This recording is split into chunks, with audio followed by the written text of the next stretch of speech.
Hey, what's up, guys? Welcome to the conversation. I'm your host, Roxanne Grace. Guys, today we are talking to Sam Fisher. You don't want to miss it. So sit back, relax, and get ready for this conversation.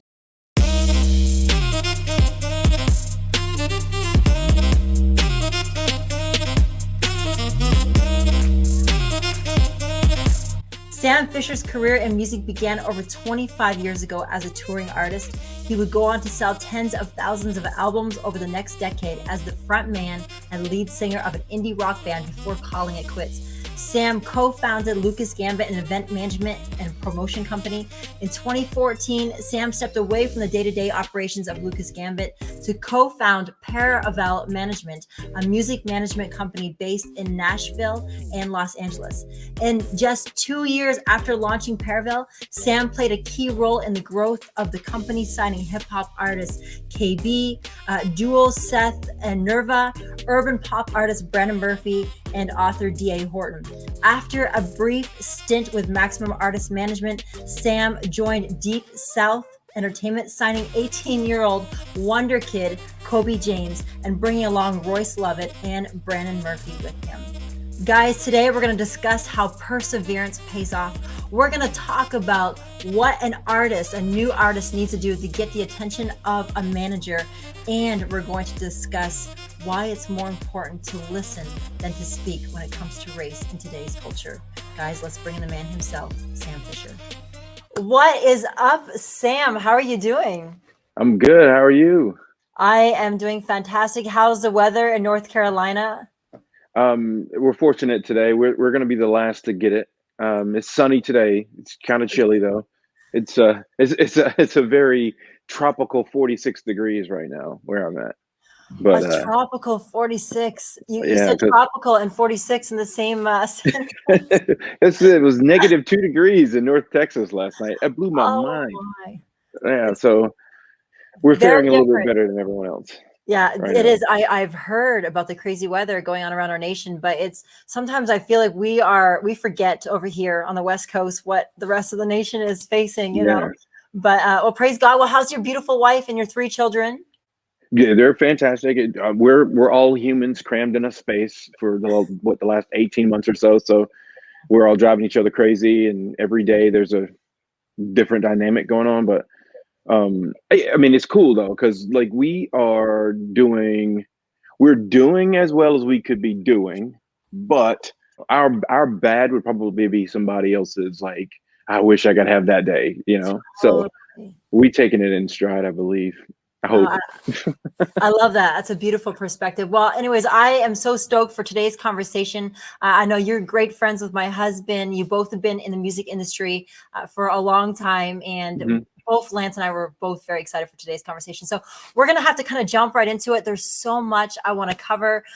There's so much that you have to offer and that I could ask you. And I think our audience is going to be really blessed by today's program. So we're going to start by going through a series of questions that I've been asking my guest recently. And so I'm going to ask you not to think too much about it, kind of just answer as quickly as you can. And it's just going to kind of show our audience a little bit more of your personality. So are you ready? Oh, yeah. Okay. Thank you. All right. Okay. So first question, what is your favorite color? Green. I love that color. That's great. We don't specifically hunter green. I prefer the more darker hues, a little warmth to them. Beautiful, beautiful. What is your favorite food? Ooh, okay. Can we do meal instead? Yeah, sure, absolutely. Because all of it is my favorite. But all right. So Mediterranean dishes are where I tend to go to. But my comfort meal is manwich on a sesame seed bun with crinkle cut French fries. I love it. I can hear my husband laughing in the background because he's totally feeling that. All right. Okay, next question. What is your favorite word? Oh, wow. Okay. Totally putting you on the spot here. I love it. Wow. I would say collaboration. Ooh. Oh, that's a good one. Okay. So if you could time travel to any time period and anywhere, where would you go and when? I would go back to 1995 Really? Why? in Greenville, North Carolina. That's when I was graduating college.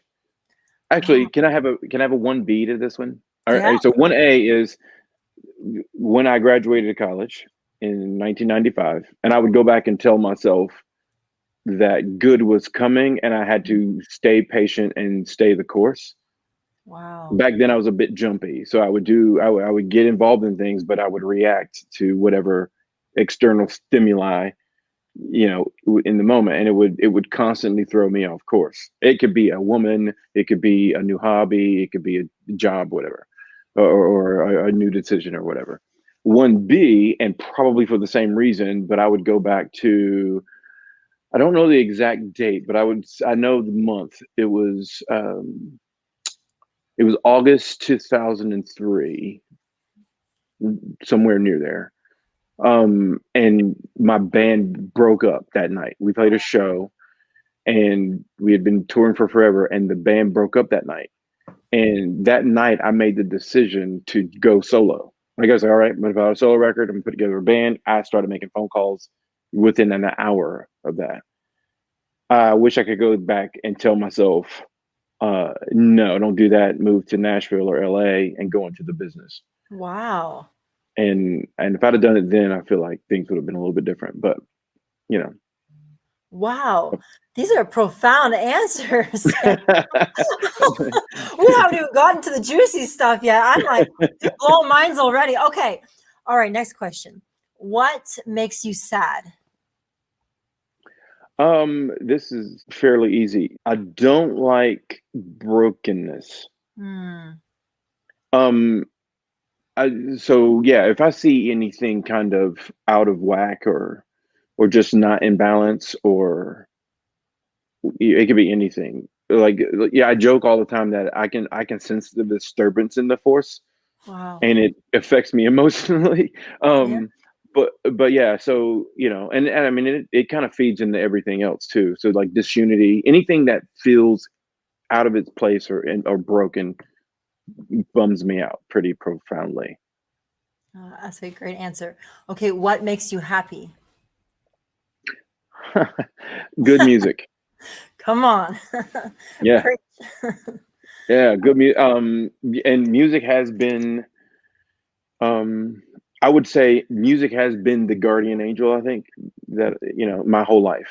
It's been there since I was lucid enough to Wow. appreciate it. And it's still where I retreat. It's like Mm. even when I pray, I have to do it with music. I'll go walk through the woods, and my wife's like, "Oh, hear all the birds," and I'm like, "Yeah, but I'm listening to Chick Corea right now, and I can't." I didn't hear the birds. Hold on. So, I love it. but yeah. I love it. Okay, last question in these series of questions. Like, Mhm. Sam, I know that you hear the voice of God all the time in many different ways, but if you could hear the audible voice of God right now, what question would you want him to answer? Oh wow. Yeah, I'm sorry. I don't want to get too deep with this question, Mm, but I would want to know. Um, am I doing what he wants me to do? Am I following what he wishes for me? I would wow. want to, I would be like, am I going in the right direction? Um, I mean, I feel like God's a good God, Mm, and any good father wants what the kid wants, right? Like I'm not like my daughter. I wish she would go to ECU because that's where I went. But if my daughter picks state where I would never go, I don't stop loving her because of it. I I support it, and I was like, well, she's happy, so I want her to be happy. Overarching though, she's going to college and getting a degree, and I want her to do that. So I feel like there is God's will, and then down here is God's will, where He's like, I allow it, mm. and that is where I worry I get myself in trouble. So and you can get God's will in the Bible, like all throughout the scriptures, right? The things that He wants you to do, how you should live, act, be. But it's those decisions you make in the moment. They're like those really acute ones, like Mhm. I'm going to have steak for dinner. And God would say, oh, the steak's good in moderation. Have some steak. I would love for you to have some steak. It's delicious. If you eat steak every single night, 3 days a week, whatever, you're probably going to develop some heart disease. And I want you to live a prosperous life. So stop eating so much steak. Right. So it's Right. like, there's that balance. So yeah, if you were to walk in the room right now, I'd be like, hey, am I this label thing, is that what I'm supposed to be doing? Or do you want me fixing the garage up and putting a patio in the backyard? I would want to know. And then, hopefully you'll give me the answer. I think that's great. I love that you desire to be in the perfect will of God. Like I said, there's so much I want to cover. Sam, I know that you've been in the music industry for quite a while. Mhm. Maybe tell us a little bit about how you first got involved in the music industry. Yeah. It's kind of a two-part story. The first part's pretty simple. My biological parents, they were 18 and 19 when they had me. My father was in the Air Force at the time. He was an amazing musician, and he played horn, trumpet, and stuff, and he would tour um, with bands and everything. And so, as a 4-year-old, I was introduced to that world. Like some of my earliest memories are being backstage at a dad's show or at a rehearsal spot. Like he had this little rehearsal place where Yeah. we lived in Kinston, North Carolina, and I would be there with him, walking around in my diaper, chewing on candy cigars. I think they were like chewing gum cigars back then. Sorry. Yeah.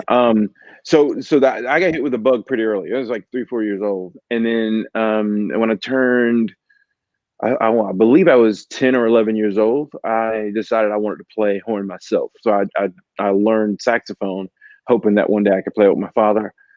By then he had remarried, and the woman he married was a gospel singer who also would tour around churches and would sing at church and stuff like that. And so I started to sing at church and get involved in that. And at the same time, I was playing tennis and was pretty good. I was one of the better juniors in my city. So I would either play tennis or work on music, and I did those two things from the age of probably 10 or 11 until I was about 25, 26 years old. And the second instrument I learned was piano. Third instrument I learned was guitar. I learned that in college. And by my junior year, I was like making music, like writing songs, that kind of stuff. I came across a booking agent who introduced me to this band who lost a lead singer who Mm, looked like a heavier version of me.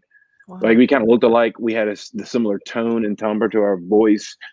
I was a little bit more energetic than him, and I was a little bit more talented musician wise. I could play instruments, and I was a songwriter. But I was in town performing a show just as they were alerting the agent that they couldn't play another show Wow. because they didn't have a singer. And he goes, "I think I have a guy," and he sent me to their house to meet them. And pretty much from the jump, we were like, okay, we need to do this. And we joined. Our fan bases actually got along and expanded. And so we went from these regional favorites locally to anywhere in the state we would sell. Yeah, we would sell out the club. And then we started playing further out, further out, further out, and it turned into a career for me. And that was when I knew I was going to be a lifer. So cool. So cool. So you started out, as the front man, the lead singer of an Mhm. indie band. And next thing you're in the managing world. You've worked with a lot of big names. Now you have your own Yeah. management company and your own record label. So maybe tell us a little bit about that. Yeah. So it's tough too because the indie band was really successful, and it helped inform my decisions to go into the business side of it. At one point, we were doing $500,000 a year in revenue and selling our records and merch. We had a whole team. We owned our gear. We owned our trailer and van. We had a road manager. We had a sound guy. We had all the things. I didn't pay for my rent. I Mhm. didn't pay. I had health care through this band. And so I saw early on that you could do it without the help of a label. Wow. We were writing our songs, publishing our records. We were getting our own songs on TV shows. So it was like we just didn't need help. Right. So as the band began to get a little bit older, the guys started to get day jobs or whatever, and we started to tour a little less. I started working in the office with our manager, Mm. and I got to see firsthand how he ran an outfit like ours.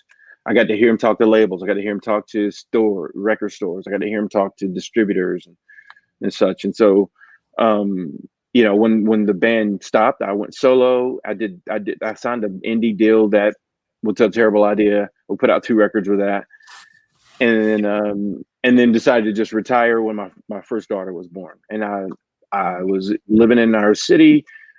People found out that I was back in this city, and artists started calling me. They would email me, hit me up on MySpace, because yeah, I'm that old. And they would say, "Hey, could you give me some advice? Could you manage me? I need some help," or whatever. And so that was kind of how I got going. I didn't manage my first Christian artist until 2010, 2011, and it was Matt Papa. And he asked me to help him get a book deal, and I did. And when I got the book deal for him, he's like, "Hey man, so I also need a manager. You want to do that too?" And so I was just kind of thrown in. Like, one of my first tasks was to help him with a reversion clause in his contract with Centricity Music. But Wow. because of him, I was able to meet a lot of different people. It put me, on the map, so to speak. And then I would pick up an artist or two here or there. Matt introduced me to Brandon Murphy, who I have been with for nearly 9 years. Wow. Um, and Brandon Murphy and I are both like, we're in it to the end. Like, we're bad boys for life. And so, so I've been lucky, and along the way, like, I worked with KB for a couple of years. And then For All Seasons is someone I think you guys are familiar with. Run 51 is another band that I have a long relationship with. I'm very proud of the career I've had. Now I work with a young kid named Kobe James. I've got a couple of other artists that I manage or consult with.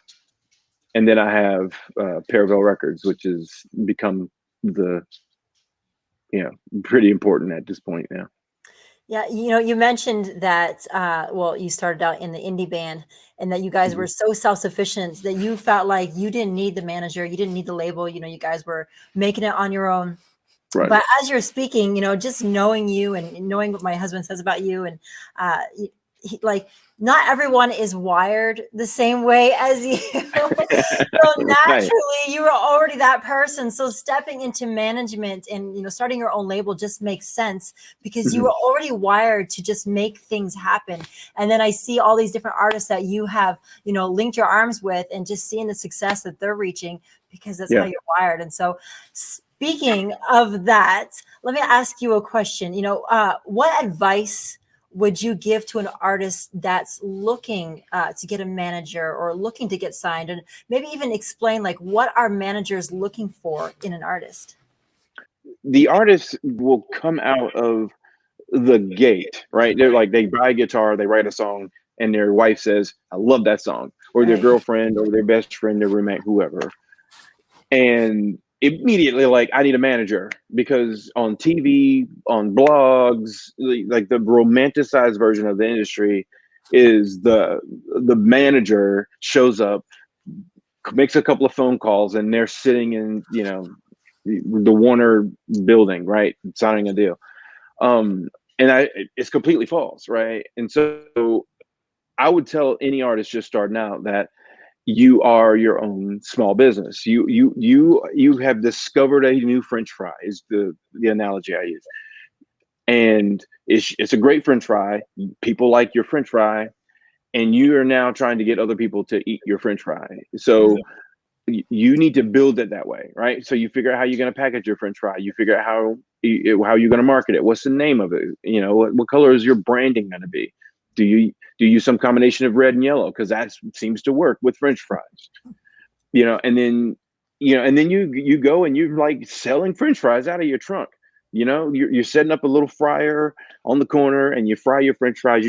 You're doing all of that by yourself, because you have to get proof of concept before you can get someone else to passionately, sell that for you, right? And leading to the second question, that's what managers look for. Managers look for something that they too can believe in, right? And so one of the earliest proofs of concepts for the artist is going to be that team, that partner, that manager, that help.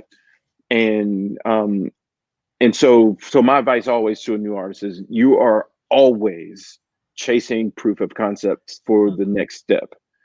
And so when you're starting out by yourself, what that looks like for you practically could mean a number of things. It could be you have 30,000 Instagram followers and 25,000 of them comment every time you make a post. That's incredible engagement. Everybody will want to work with you. Or you could say, I'm averaging 100,000 streams a month.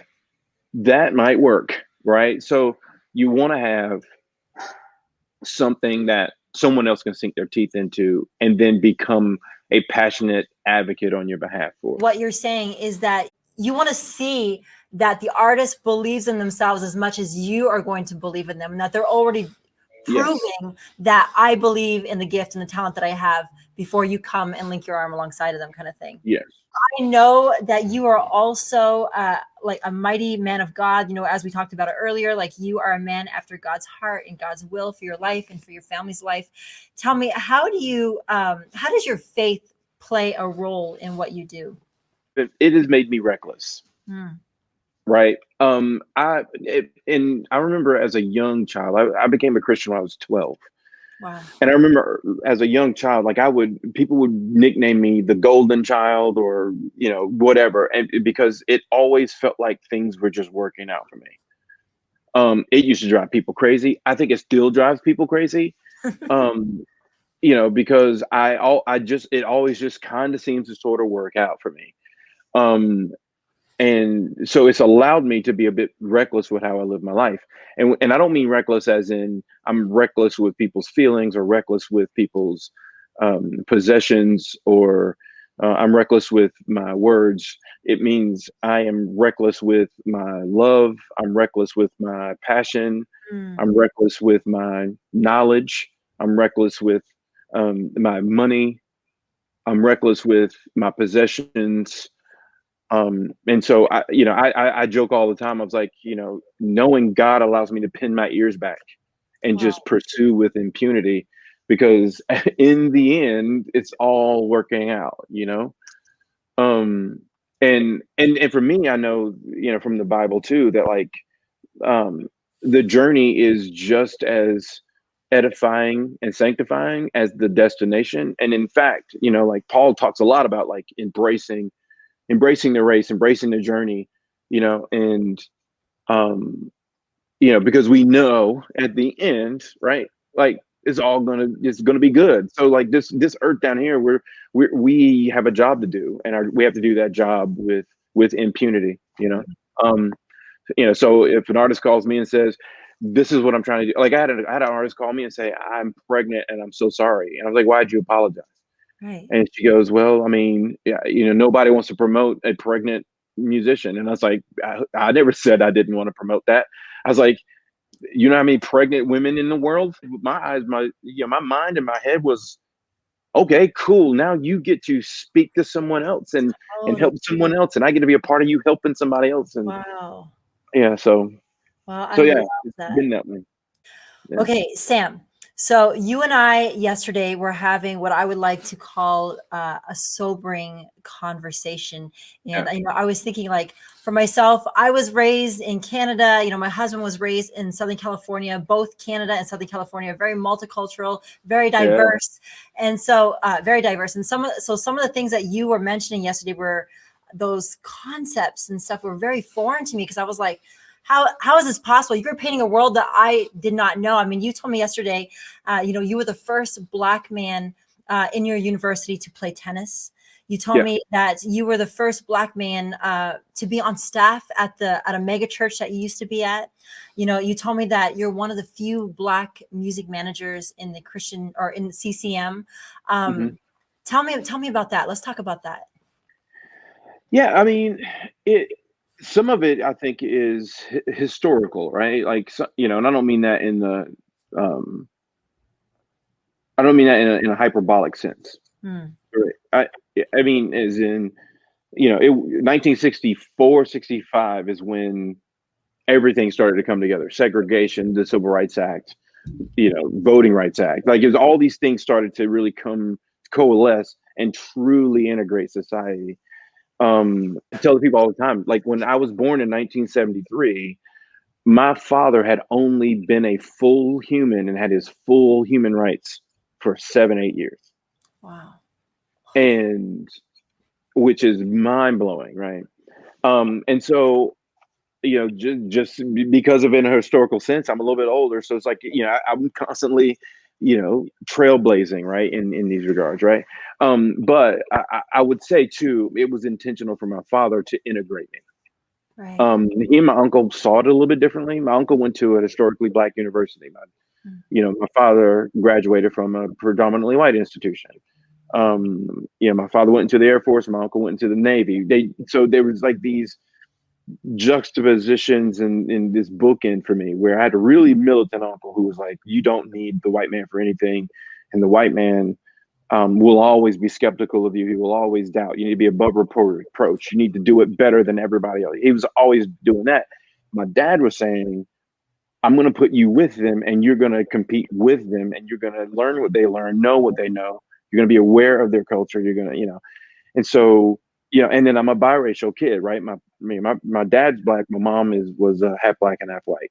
right. So I had this whole side of her family, like, or, whatever, right? So it's like, it just, I was just informed in a way that allowed me to feel familiar and safe enough to set foot in these all white spaces, or to be so bold. I would say I was bold enough to step into these white spaces, but had just enough identity to survive it, and to, I wouldn't say I thrived.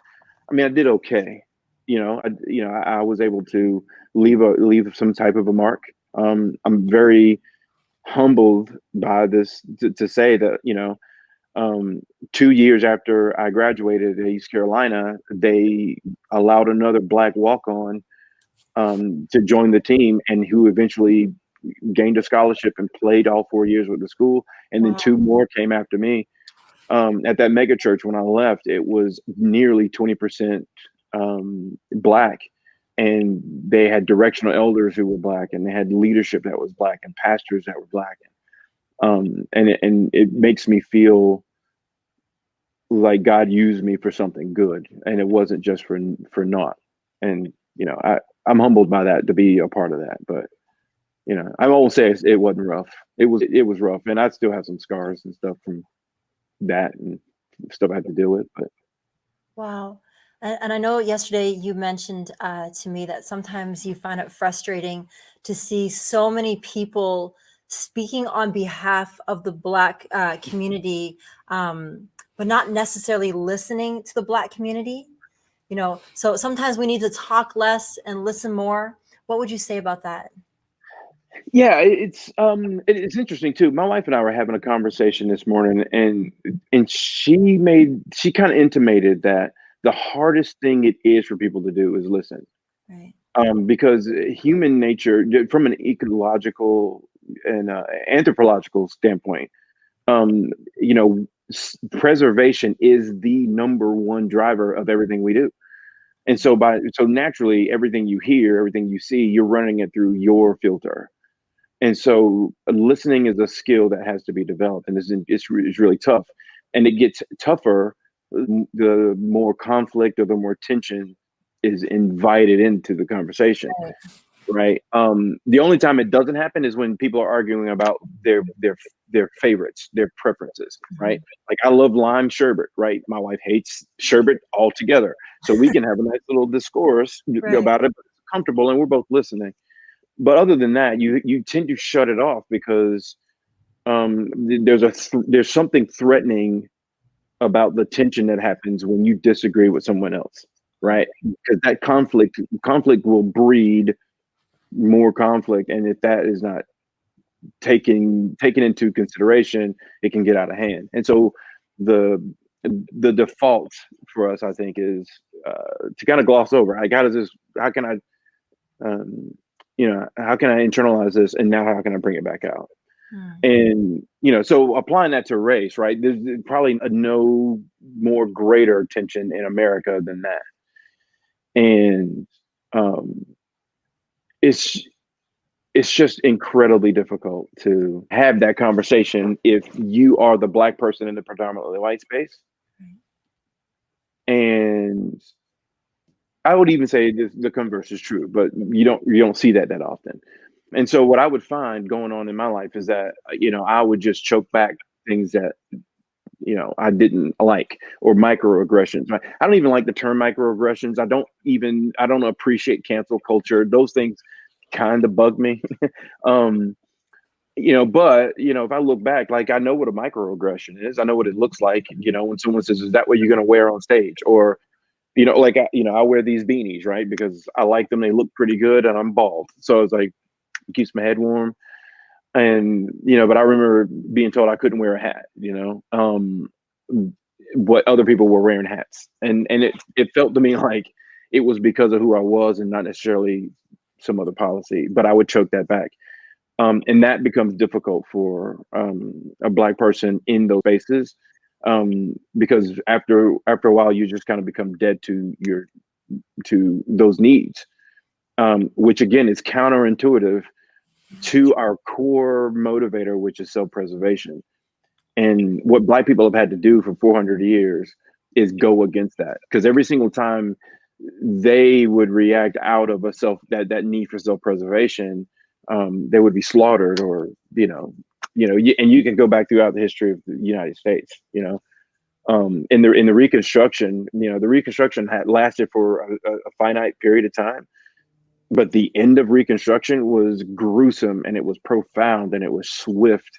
The only coup that ever happened on American soil was when the white citizens of Wilmington, North Carolina, basically murdered all of the elected officials in the city and took over, burned everything down. You look at Tulsa, Oklahoma, that people finally found out about, when the Watchmen, that show came out. But that was the first Black Wall Street, and that was firebombed and burned to the ground. And it was all because two white guys got their feelings hurt by a Black man. Wow. So like, so we see that. And so Black people, I think, have just gotten to a place where they're like, okay, we're just going to do us. We're going to stay out of it. We're not going to cause any pain, and then the white person's like, I don't want to hear it. I don't want to hear it. It's too much tension. And so no one's talking to each other. And the only way that either side can really figure this out is if they both talk to each other. I also believe too that, like, the ruling class, right? I think that there is a ruling class globally.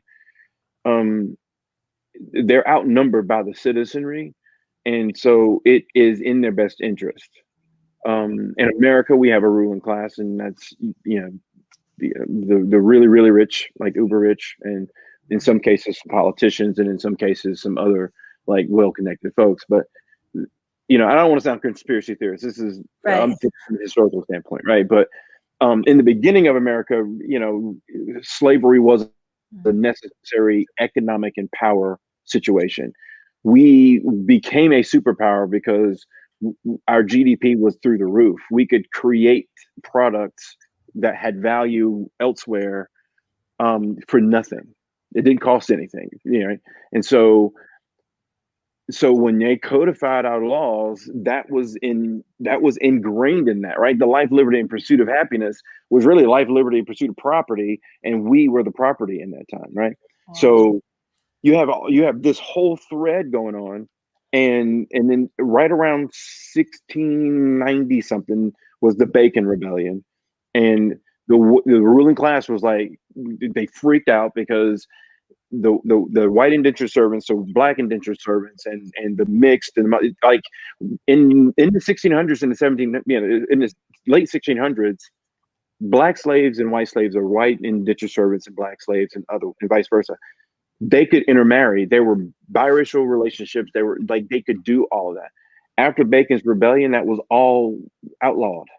And so if you and they did the white man for a station and told the white man, like, you are now their boss, and then humanized the slaves, making us property, and created this gulf that then became codified in our laws, and then had to be perpetrated once we were granted freedom, and then had to be codified in other ways culturally, like the Jim Crow movement. The Daughters of the Confederacy completely rewrote history in the South. So people in the South think that Black people had it okay, and that we were sitting on the porch drinking mint julep with the masters, right? And are shocked sometimes when they hear stories that Black people have known their whole lives, and then it just kind of continues on, right? And so we have to be able to listen. I think Black people too. Like, I think we need to maybe re-examine our message a bit, because I shouldn't, like, I love Lance too. Like, I think Lance is amazing. Like, he's a friend of mine. I look forward to talking to him. It's service to both of us if I thought he was a racist because he's white. If I judged him by the sins of his ancestors, who probably had nothing to do with this, right? Again, the beef is not with you or Lance or white people that are standing beside me. The beef is with the people who benefit from us not joining together. Wow. And if the people here, right, the people standing beside me and in front of me and behind me, if we all looked and saw that we were all living the same problem, the same life, we get married, we have kids, we want to have a nice piece of property, we want to teach our kids to do well in life, we want to give them the property, we want them to succeed in life and have their own kids, we want to enjoy our life a little bit, enjoy our retirement, go to Disney World, eat a steak every now and then, watch a good movie without getting shot at, go to a good school and learn everything that everybody else gets to learn. And if we get a head cold, we don't get charged $1,500 for an aspirin, right? Like, we all want that. If we didn't argue so much about what we look like, who we voted for, what phone we have, if we didn't do that so much, then where would we start? Where would we turn our attention? Wow. To the people up here who benefit financially, they benefit in also they're above our laws, they're above any of the rules we set in place. I would say two things: get you some Black friends who are honest, that will tell you exactly what it is with no filter, and listen. Wow. Thank you so much, Sam, for having this conversation today. This has been enlightening. It's been educational. You truly are a man of experience and wisdom in your industry, and you are such a blessing to the Christian music industry. Like, seriously, thank you so much for sharing all this with us today. You're amazing. We appreciate you so much, so much. I appreciate you. I truly thank you. I know your schedule is so crazy busy. Thank you for taking time out again to have this conversation today, Sam. It was fun. I'm glad I got to sit down and talk with you. Guys, that's all the time that we have with Sam Fisher. I know that this episode was just as important to you as it was to me. Guys, we have great guests every single week. So if you haven't already, like and subscribe to our channel. Also, check out our social profiles at Dream Label Group. Check out our website, dreamlabelgroup.com. There you will find a mailing list. And if you join that mailing list, you will be some of the first to hear brand new music from Dream and receive updates about our awesome show. Also, I want to thank everybody for watching or for listening over podcasts. For those of you that don't know, on our website, you will find a link to subscribe to our podcast. We are pretty much everywhere. You can find us at iHeartRadio, Pandora, Spotify, Apple Podcasts, Google Podcasts, and so many more. Go check that out. All right, guys, until next week, stay blessed in Him. We'll see you then.